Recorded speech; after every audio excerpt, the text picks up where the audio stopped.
NFL coming into this new season has two rule changes that they made. The first rule change is that the overtime rules and the regular season will change. So with the overtime playoff rules, which simply means both teams get a chance to score, whereas in the regular season, it's pretty much whoever scores first, that's who wins. The team who doesn't win the coin toss going in overtime doesn't get a chance to get the ball back. Um, if the opposing team scores a touchdown, but the rule has been changed now to in the regular season, both teams get a chance to score. So if you don't get the ball initially out the gate on the coin toss, it's not the end of the world. You get a chance to also score, and the overtime will be 10 minutes. Um, the second rule change is they're now integrating camera computer technology to do the measuring the spot of the ball on like close calls with first downs. Um, Thank God. but talking about the rule change first, or I don't know, that's for you. Like with those two rule changes, like which one do you feel like will have like the biggest impact on the season this upcoming year?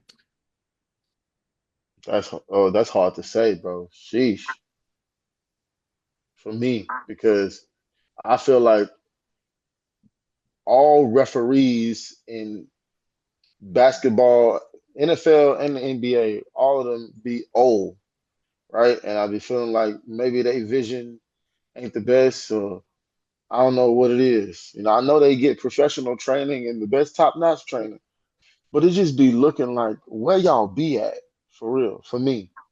And so, um, using computer technology for a more precise spot for a first down that or a touchdown, that's going to be key because sometimes the ball is hidden and you aren't able to really see where it is, the positioning, and the ref will take it and take it a yard and a half back.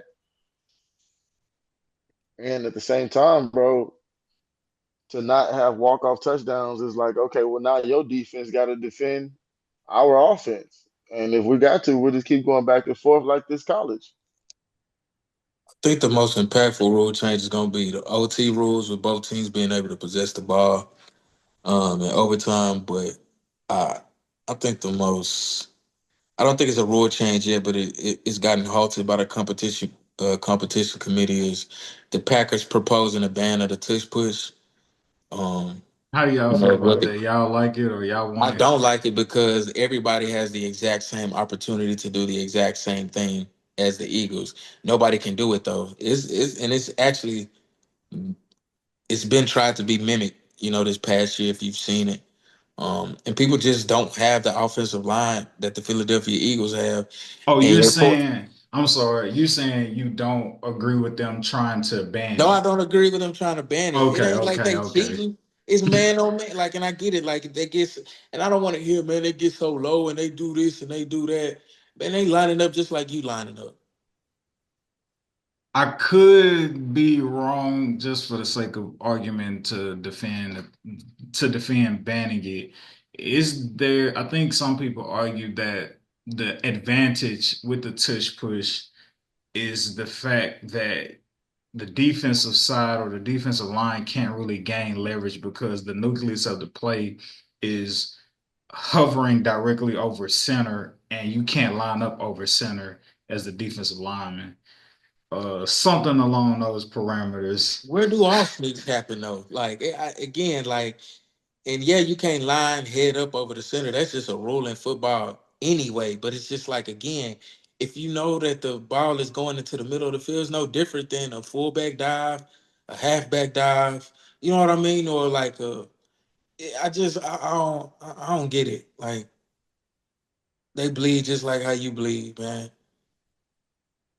And I feel like other teams would be as mad if they offense could perform it and get away with it, just like the This Eagles is can. this is this is where I think People don't have the personnel to do that, bro. They don't have I'm the offensive line.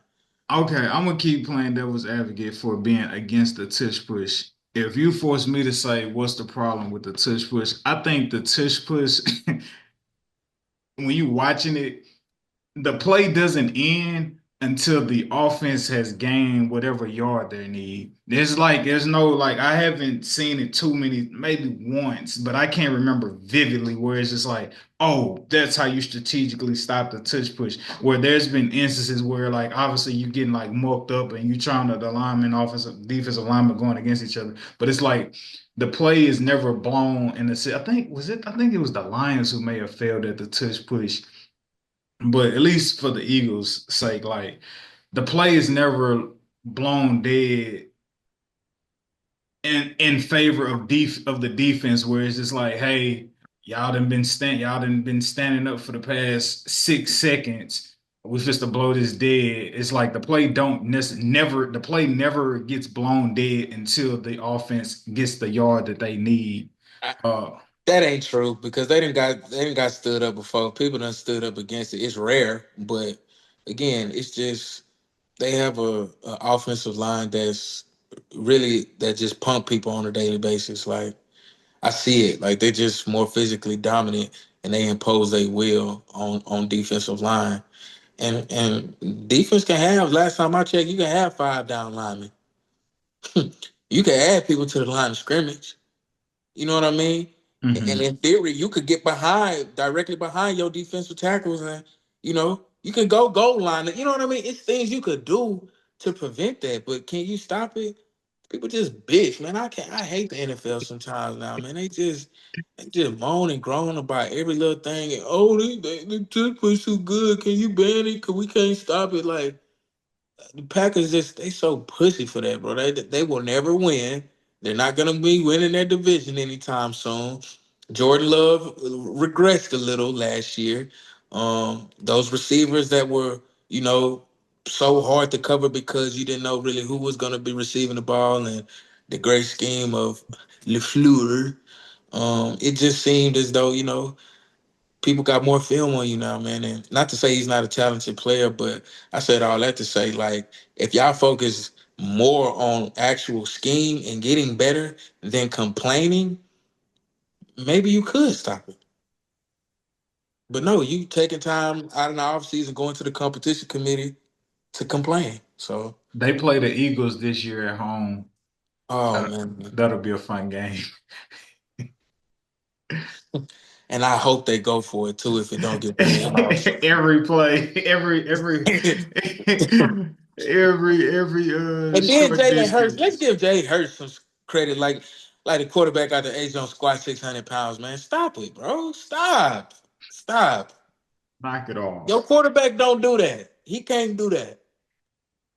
Knock it off. Yeah, that's Um, really what it is. They That's really really hating what on it the is fact if we that being they all bully, they real, all bro. bullies Like up there. Jalen is like lower body wise, probably the stronger of quarterbacks that we have in the league. I can't even think of anybody who on that level just comes out and pops out in my head in regards to just a sheer physical strength Strength. standpoint of I haven't heard of any quarterbacks squatting 400 pounds, let alone six. So it's just like, come on, man. It's just different.